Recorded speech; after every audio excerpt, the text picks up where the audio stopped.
오늘은 우리의 구원을 위해 십자가 지신 예수님의 희생과 헌신을 돌아보는 고난주일이고, 우리 교회는 십자가 희생과 은혜를 기억하고 기념하는 성례주일로 지킵니다. 성례는 세례식과 성찬식 둘 다를 포함하는 게 성례예요. 세례는 예수님의 명령이에요. 마태복음 28장 19절, 너희는 가서 모든 족속으로 모든 민족으로 제자를 삼아 아버지와 아들과 성령의 이름으로 뭘 주고요? 세례를 주고 내가 너희에게 분부한 모든 것을 가르쳐 지키게 하라. 세례는 주님의 명령이에요. 그래서 우리가 세례를 주는 거예요. 그럼 세례의 의미가 뭐냐? 예수님의 피로 죄 사함 받아서 하나님의 자녀가 되었다는 표시예요. 로마서 6장 3절이요. 무릇 그리스도 예수와 합하여 세례를 받은 우리는 그의 죽으심과 합하여 세례를 받은 줄을 알지 못하느냐. 그러므로 우리가 그의 죽으심과 합하여 세례를 받음으로 그와 함께 장사되었나니 이는 아버지의 영광으로 말미암아 그리스도를 죽은 자 가운데서 살리심과 같이 우리도 또한 새 생명 가운데 행하게 하려 함이니라. 이게 세례에 대한 의미예요. 해석을 그렇게 해놨다고요. 그러니까 성찬은 하나님의 자녀만 참여할 수 있는데 세례가 하나님 자녀의 외형적 표시이기 때문에 세례를 먼저 하는 거예요. 성례식을 할 때. 왜? 세례받고 하나님의 자녀의 뭘 누리라는 거예요? 기쁨을 누리라는 겁니다. 다음으로 성찬입니다. 세례가 예수님의 명령인 것처럼 성찬도 예수님의 명령이에요. 고린도전서 11장 23절, 내가 너희에게 전한 것은 주께 받은 것이니 곧 주 예수께서 잡히시던 밤에 떡을 가지사 축사하시고 떼어 이르시되 이것은 너희를 위하는 내 몸이니 이것을 행하여 뭐 하라고요? 나를 기념하라 그러잖아요. 누굴 기념하라고요? 주님을 기억하라. 주님의 십자가를 기억하라는 거예요.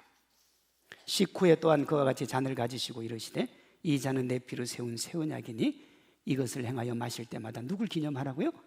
나의 십자가를 기념하라. 나의 십자가를 기억하라는 거예요. 하라는 거예요. 그 사도 바울이 성찬을 주님께 받은 것이라 그러잖아요. 그 주님이 이 땅에서 하신 마지막 식사를 최후의 만찬이라 그래요. 그 최후의 만찬의 핵심이 뭐냐 그러면 죄사함입니다. 마태복음 26장 28절, 이것은 죄사함을 얻게 하려고 많은 사람을 위하여 흘리는 바 나의 피고 뭐라고요? 언약의 피니라 그랬다고요. 인생이 태어나면서부터 죽음을 향해 달려가는 허망함이잖아요. 그건 부인할 수가 없어요. 하루를 더 산다는 건 하루 더 어디에 가까워지는 거예요? 죽음에 가까워지는 거예요. 아기도 마찬가지예요. 딱 태어나는 순간 그때부터 어디를 향해 달려가요? 죽음을 향해 달려가는 거예요. 죽음을 향해. 이 인생이 영원한 생명의 소망으로 삶의 가치를 부여하는 중심에 십자가가 있는 겁니다. 오늘 본문으로 하면 하나님께 버림받은 하나님 아들의 죽음이요. 오늘 본문 34절에 보면 예수님이 돌아가시기 전에 이렇게 소리를 지르세요. 엘리 엘리 라마 사박다니. 이 뜻이 나의 하나님 어찌하여 나를 버리셨나이까. 근데 39절에 보면 백부장이 그 버림받은 예수님을 누구라고 그러느냐 그러면 하나님의 아들이라 그래요. 이 백부장이 그 얘기를 한 거예요. 이 백부장은 사형 전문입니다. 그런데 자기가 보니까 예수님의 죽음은 예사 사람의 죽음하고 달랐던 거예요.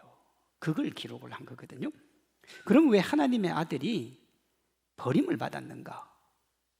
왜 전능하신 하나님이 하나뿐인 아들의 고통과 아픔 절규를 지켜만 보셨을까요?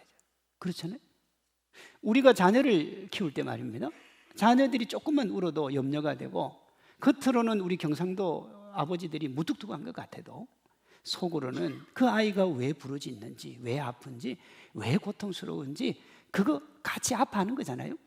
그럼 결국 주님도 예수님이 그렇게 절규하실 때는 그 아들의 아픔을 알았을 텐데 왜 그 아들을 버리셨는가 하는 거예요. 여러분, 예수님이 살려달라고 그 전날 밤 최후의 만찬을 마치고 하나님 앞에 기도를 해요. 얼굴을 땅에 대시고 엎드려 기도하여 이르시되 내 아버지여 할만하시거든 이 잔을 내게서 지나가게 해주십시오. 길이 있다면 나 좀 살려달라 이거예요. 이렇게 했는데도 하나님이 고통을 지켜보셨잖아요. 그 다음날 돌아가셨으니까요. 그럼 왜 주님이 그 부르짖음을 외면했는가? 예수님의 기도에 나와요. 마태복음 26장 42절 두 번째 나아가 기도하여 이르시되 내 아버지여 만일 내가 마시지 않고는 이 잔이 내게서 지나갈 수 없거든 아버지의 원대로 되기를 원하나이다. 그러면 이 잔이 지나가지 못하는 중심에 누가 있냐? 그게 우리가 있는 거예요. 우리가 어느 정도로 지나갈 수 없게 만들었느냐 그러면 하나님의 아들이 죽지 않고는 우리가 어떻게 회복될 소생의 방법이 전혀 없었던, 여러분 그 정도로 우리가 못된 인생이에요. 제가 내일 우리가 얼마나 못된 인간인가에 대해서 새벽에 설교할 텐데 정말 왜? 주님의 아들이 죽지 않고는 지나갈 수 없을 만큼 우리가 그렇게 못된 거예요. 왜? 예수님이 그렇게 기도했잖아요. 할만하시거든. 여러분 전능하신 하나님이 할만하지 못한 게 뭐가 있어요? 하나님은 다 하실 수 있어요. 근데 뭐가 안 돼요? 우리가 안 되는 거예요. 우리가 어떻게 할 수가 없는 거예요. 할 수가 없는 거예요. 말을 물가로 끌고 갈 수는 있어도 말이 물을 먹는 건 그건 우리가 어떻게, 하나님도 어떻게 할 수가 없는 거예요. 그래서 하나님이 할 수 있었던 길이 뭐냐 그러면 십자가를 지는 거였단 말이에요. 오늘 본문 37절입니다. 예수께서 큰 소리를 지르시고 숨지시니라. 이에 성소 휘장이 위로부터 아래까지 찢어져 둘이 되니라. 이건 도대체 무슨 얘기냐? 히브리서 기자가 이 사건의 의미를 설명을 해요. 여기 성경은 다 설명이 되어 있습니다. 세례도 아까 설명했잖아요. 이 휘장이 찢어지는 걸 히브리서 10장 19절에 이렇게 되어 있습니다. 형제들아 우리가 예수의 피를 힘입어 성소에 들어갈 담력을 얻었나니 그 길은 우리를 위하여 휘장 가운데로 열어놓으신 새로운 살 길이에요. 휘장은 곧 그의 육체니라 설명을 하잖아요. 여러분 예수님이 돌아가실 때 성소의 휘장이 찢어졌는데 그걸 성경은 예수님의 몸이라 그래요. 예수님의 몸이 찢어진 겁니다. 19절 예수님의 죽음과 휘장의 갈라짐을 이렇게 얘기하잖아요. 형제들아 우리가 예수의 피를 힘입어 성소에 들어갈 담력을 얻었다.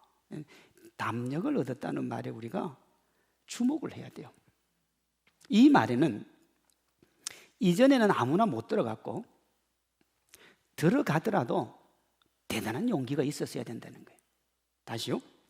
이전에는 아무나 못 들어갔고 들어갈 자격을 갖추어도 담력이 있어야 된다는 거예요. 우리는 이 휘장의 개념을 모르기 때문에 구약의 성소는 성소와 지성소로 나누어져 있었단 말이에요. 굳이 구분을 한다면 여러분이 있는 자리가 성소고 제가 서 있는 자리가 지성소다 그렇게 볼 수 있습니다. 그러나 여긴 지성소는 아니에요. 성전에서 그랬단 말이에요. 그런데 그 휘장이 하나 딱 쳐져 있었다고요. 그런데 이 지성소에는 1년에 딱 한 번 대속죄일입니다. 그날 누가 들어가냐 그러면 대제사장만 들어가요. 이게 무슨 얘기냐? 한국의 목사님들이 5만 교회가 있으니까 목사가 수십만 명이란 말이에요. 그 수십만 명 중에 제일 정결하고 힘 있는 사람 아니에요? 근데 힘 있다고 지성소 못 들어가요. 내가 총회장이니까. 총회장은 안 돼요. 왜냐? 들어가서 죄 지으면 죽거든요. 아무도 손 안 들어요. 손 못 듭니다. 만약에 지금도 목사님들이 죄 짓고 지성소 들어간다 저도 안 들어가요. 들어가면 바로 죽는걸요. 그러니까 그 해의 목사님 중에 제일 정결하신 분이 한 분이 들어가는데 그분도 조심해서 들어가야 돼요. 자, 첫째, 허락되지 않은 사람이 들어가면 죽습니다. 레위기 16장 2절 성소에 휘장한 법궤 위 속죄소 앞에 아무 때나 들어오지 말라. 그리하여 죽지 않도록 하라 그랬잖아요. 히브리서하고 연결을 해야 돼요. 담대히 들어간다 그랬어요. 아무 때나 담대히. 그런데 1년에 한 번 정해진 그날만 들어와야 돼요. 그런데 자격을 갖추어도 그 안에서 뭔가 잘못하면 죽거나 벌을 받았어요. 대표적인 게 세례 요한의 아버지 사가랴가 그 안에서 주님이 말씀하시는데 약간 안 믿는 투로 얘기를 했어요.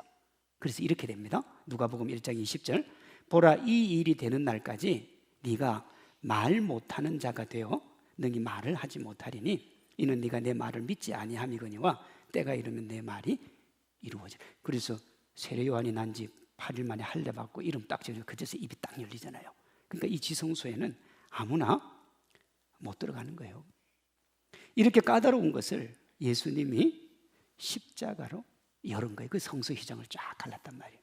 그리고 이제는 어떻게 되느냐 그러면 누구나 아무 때나 지성소로 들어갈 수 있는 거예요. 누구나 아무 때나. 제가 이런 표현을 해서 그렇습니다만은 1세기 당시의 여자는요 여기 성소 안에도 못 들어갔어요. 그런데 주님이 누구나 아무 때나 주님께 나아갈 수 있는 은혜를 주신 거예요. 그러니 여러분, 하나님 앞에 나오는 거는 내가 하나님 앞에 예배 드려주는 겁니까? 영광이요 특권입니까? 말도 하기 싫습니까? 내가 주일날 하나님 앞에 예배 드리는 게 내가 이렇게 저렇게 바쁜데 바쁜 시간 내서 하나님 앞에 예배 드려주는 겁니까? 내가 예배 드림이 영광이고 특권입니까? 영광이고 특권인 겁니다. 예배가 그런 거예요. 우리 시대는 예배가 너무 희화화됐어요. 내가 예배 드려주는 줄 알아요. 내가 예배 드려줘서 주님이 좋은 줄 아니에요.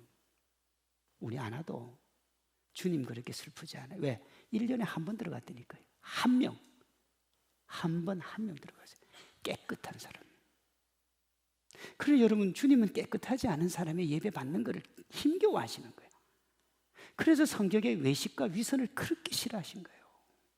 그런데 우리도 되돌아보면 그렇게 외식적이고 위선적인데 주님이 받아주는 건 뭐가 있었어요? 피요, 피. 주님의 피를 보고 용서해 주시는 거예요. 그래서 여러분, 우리가 하나님 앞에 올 때 제일 먼저 기도하라 그러잖아요. 그 이유가 그겁니다. 죄 많은 인생, 고단한 인생, 슬픈 인생, 아픈 인생, 주님 앞에 와서 예수님의 이름으로 기도합니다. 딱 하는 순간 예수님의 뭐가 작동을 하는 거예요? 보혈의 은혜가 작동하기 시작을 하는 거예요.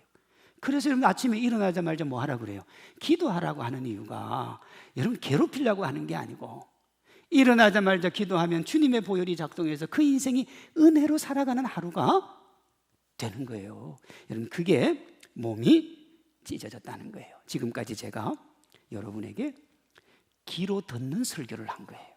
성찬이 뭐냐 그러면 눈으로 보는 설교. 눈으로 보는 설교. 그래서 귀로 듣는 설교보다 엄청난 은혜가 눈으로 보는 설교에 있는 거예요.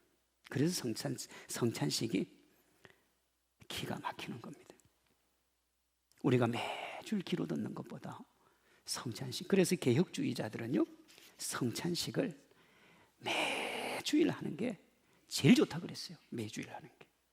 근데 우리가 형편상 자주 못하니까 오늘 이렇게 고난주의를 맞아서 듣는 설교보다 은혜로운 보는 설교를 하는 겁니다. 자신을 돌아보고 자신을 예수님의 십자가 앞에 세우고 하나님의 자녀다운 삶을 다짐하는 행복하고 은혜로운 우리 보는 설교 주님 앞에 드리시는 우리 성도님들 되시기를 바랍니다.